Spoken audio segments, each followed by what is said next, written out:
Hi guys, I am 29 weeks pregnant today and I can't believe it. It is the last week in the 20s and starting next week I will be in the 30s, and then at that point it's basically like 10 weeks and counting. I continue to feel incredibly grateful that the pregnancy has gone so smoothly until this point, especially being a type 1 diabetic. Before I got pregnant, not just right before, but I mean for years, basically since I was diagnosed, it's always been a fear of mine. How is pregnancy going to work out? Am I going to be able to have a healthy pregnancy? Am I going to be able to get pregnant, have a baby? And so it's just always been a fear of mine, being a diabetic.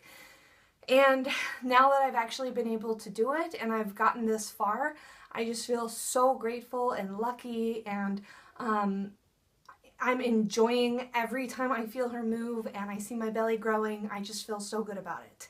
All right, so I have two main symptoms I wanted to talk about as far as pregnancy goes. The first is sort of like a mental shift, and the other one is more of a physical symptom. So the mental shift that happened, and I feel like this all was, it almost felt like biology speaking, like almost like, as soon as I got to the third trimester, I didn't consciously decide to do this, but I went into a different mode of thinking where I suddenly started feeling like I was preparing for a marathon. Like, that's the best way I can describe it. Like, I got to this point where I was like, okay, now it's really time for me to get my body ready to give birth, to get this baby ready to be born, to do everything I possibly can to ensure a smooth delivery. I just kind of, like, something clicked, and I started to want to do things to really help set me up for a good delivery. And so some of the things that I've started doing this week: one, I've started drinking red raspberry leaf tea, which is something I've heard a ton about, both from midwives, other pregnant women who've used it and had luck with it. It's basically it's an herbal tea, and it's really good for women in general, whether you're pregnant or not. But during pregnancy, specifically what it does is it helps tone your uterus. It's the kind of thing, maybe some people had said they tried it and didn't experience anything from it, but then other women swear by it. But it's the kind of thing that, why not? Like, it's so benign, so I might as well try it, and if it helps, then that's good. So what I've been doing is, I started out, I'm drinking 1 cup a day since I'm still 29 weeks, and as I progress through the pregnancy and as I get closer to my due date, I'm going to up the amount that I drink, and maybe by the end, maybe by 36 weeks, I'll be drinking up to 4 cups of red raspberry leaf tea per day. It's also, you kind of want to be a little careful with it, because since it activates something in your uterus, it can be, I don't know what. So I'm just sort of slowly easing it in, and as I get further in the pregnancy, I'm going to up my dose of the red raspberry leaf tea. Another thing I've been doing is I got a new burst of energy for like body conditioning. So that includes going to the gym, like I've been trying to do for a while now. But it also includes, like, I'm trying to get my body ready for labor, and so I'm thinking about my pelvis, and I'm thinking about, making sure things are in line. And there's this really cool website, it's called spinningbabies.com, I'll link it down below, and it talks about these exercises you can do during pregnancy to get your baby in the right position for labor and delivery. And at this point, I know the baby can still turn a lot, but it's getting to the point where the baby's going to start favoring a certain position. So I kind of just want to do things to help her settle in a favorable position for birth. About that, there's there's a YouTube video, and if you're interested in this spinning babies concept and in doing exercises that help your baby get in that head down position, and in the position that's good for birth, there's a really good YouTube video as well by a YouTuber called Mama Natural, and I will link that down below as well. And if you're also in your 3rd trimester or 2nd trimester or whatever, and want some ideas on things you can do to help prepare for labor and delivery, check out that video. So I've been doing things like, the forward inversion. It's kind of, if you do yoga, it's like a down dog, where your head is down and your butt's sort of in the air, except this one's modified where your knees are on a piece of furniture, so like a low bed or a couch or something, and then you sort of walk your hands out forward and hang, with your head sort of down. And I do that for about 30 seconds at a time, however many times a day I can. I'm also walking, so I've been walking all along at the gym, but walking is another really great thing you can do to get your baby in the head down position, kind of encourage gravity to get the baby's head settled in your pelvis. So I've been conscious of wanting to walk. I'm also doing squats. And I find that when I'm sitting, like relaxing to watch something on TV or something like that, instead of sitting back on the couch like I've been doing, I'm either sitting on a exercise ball, those like bouncy birth ball things you can use when you're in labor or just to exercise with. I sit on one of those, or I sit on the couch leaning forward. So I'll put the birth ball in front of me or a chair or something and lean forward, because leaning forward is really good to help the position of your baby. And again, the point is, mentioning all of this stuff, is it happened naturally. I didn't like say to myself, okay, now it's time to get busy. I gotta discipline myself and make sure I do all these exercises. It didn't happen like that. It was just natural. Something clicked in my head. I was like, okay, you gotta get ready for birth. You got 12 weeks, 11 weeks, whatever, to prepare for this marathon that you're about to endure. That's plenty of time to really condition your body, and it's like, boom, I just sort of went into conditioning mode. And so, yeah, that's kind of what I've been focusing on this week. The other thing, and this is a negative symptom, and I'm a little bummed, but it was also completely expected. Heartburn. Heartburn has gotten really bad, or at least it's increased. It's increased to a point where it's uncomfortable. So I have experienced mild amounts of heartburn throughout this pregnancy, especially in the evening, after eating a big meal, and I all along thought to myself, this isn't so bad, if the heartburn stays at this level, I can manage it. Well, if it got to a level, and I think it's because the baby's getting so big and pushing up, my stomach definitely feels like it's gotten smaller. I cannot eat large meals anymore, and I just feel like no matter what I eat, even if it's something that's, good for heartburn, I get indigestion. Like after I'm done eating, I just feel heartburn, and it even got to the point yesterday where I took a Tums, which I try to avoid antacids at all costs, but I was just so uncomfortable that I actually I took a Tums, and I bought a small bottle to have around in case things get bad, and that moves me on into diabetes related symptoms.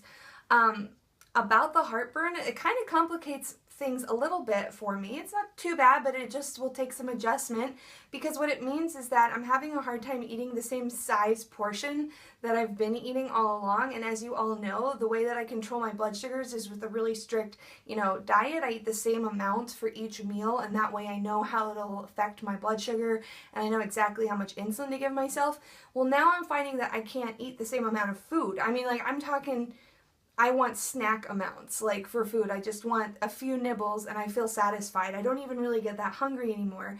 And if I try to eat a full meal, midway through the meal, I feel like I'm going to throw up, just because all the food's sitting there and I feel so full. So it kind of complicates things a little bit, because I'm going to have to find a way to adjust my meals. It might mean eating 4 times a day instead of 3, 4 smaller meals instead of 3 larger meals. It might mean incorporating snacks here and there and having a really small dinner. Dinner, I find, is the trickiest meal for me. It's where I feel the most stuffed and the heartburn gets the worst. So I'm gonna have to find a way to manage that somehow. It shouldn't be too bad, but I guess it's completely expected in pregnancy to get to the point where you've got heartburn. That's a really common complaint. The other common complaint, I'm going to just mention this really quickly, the stretch marks on my belly are getting really obvious. I'm definitely getting stretch marks. I kind of knew I would, because I've always been prone to stretch marks. Anytime I gain weight anywhere, even if it's just a tiny bit, I get stretch marks. It's like my body's defense mechanism or something. It's like as soon as weight goes on my body, stretch marks. So I kind of knew to expect it.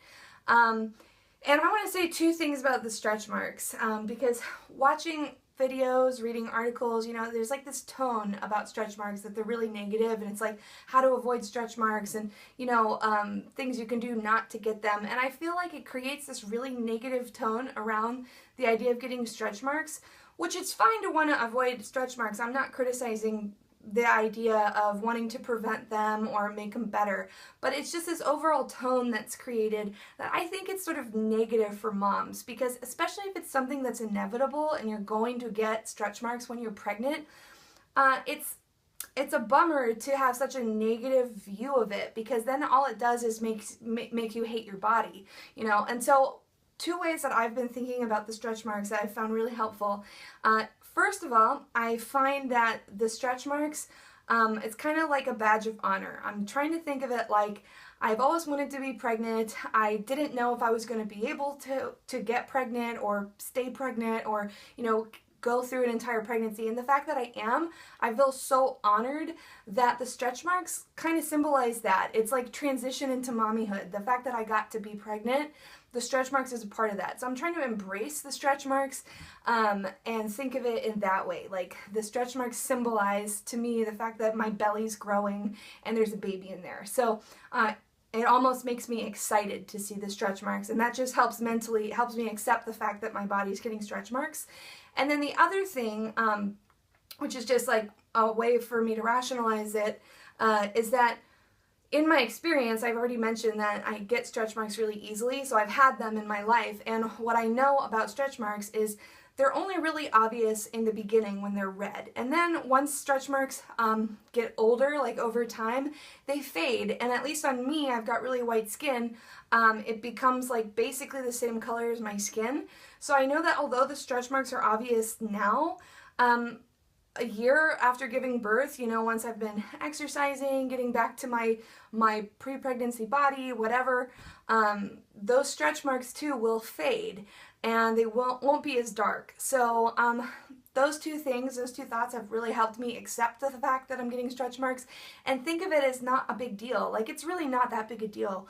And I just want to offer encouragement to anybody else out there who's getting stretch marks. You don't have to freak out about it. It is totally normal to get stretch marks when you're pregnant, and it's not that big a deal. Like, you still have a beautiful body, and the stretch marks will fade, and even if they don't, even if it's super obvious, it symbolizes the fact that you were able to carry life in your belly. So that's my little rant about stretch marks.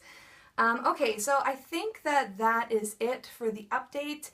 I will go ahead and show you my 29-week belly. Maybe you'll be able to see the stretch marks. They're kind of low, like on the bottom side of my belly. So I'll try to point those out and show you what I'm talking about. But yeah, so I'll do my 29-week belly shot.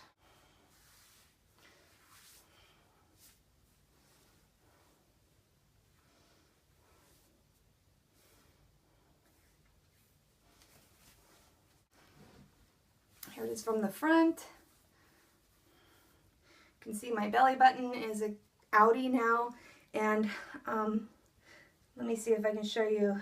It's down here where I'm starting to develop stretch marks, and I don't know if you can see that, but at least from my angle I can't see it looking down because they're on the bottom of my belly.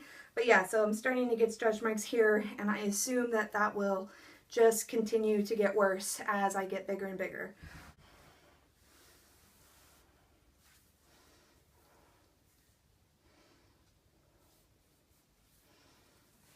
Alright, so that's it for 29 weeks. I hope you guys are having a great week, as always. For those of you who are pregnant right along with me, I hope everything's going really smoothly. I'm really happy for you that you're pregnant. I feel like it's such a joyful time in my life. I mean, along with being stressful and all those other things. Overall, it's incredibly joyful, and I'm happy for anybody else who gets to share in that experience. So, thank you guys for watching and for supporting me throughout this pregnancy. As always, if you want to ask a question or just have something to say, leave it down in the comments and I will get back to you. And until then, I will see you next week in my 30-week update. Bye!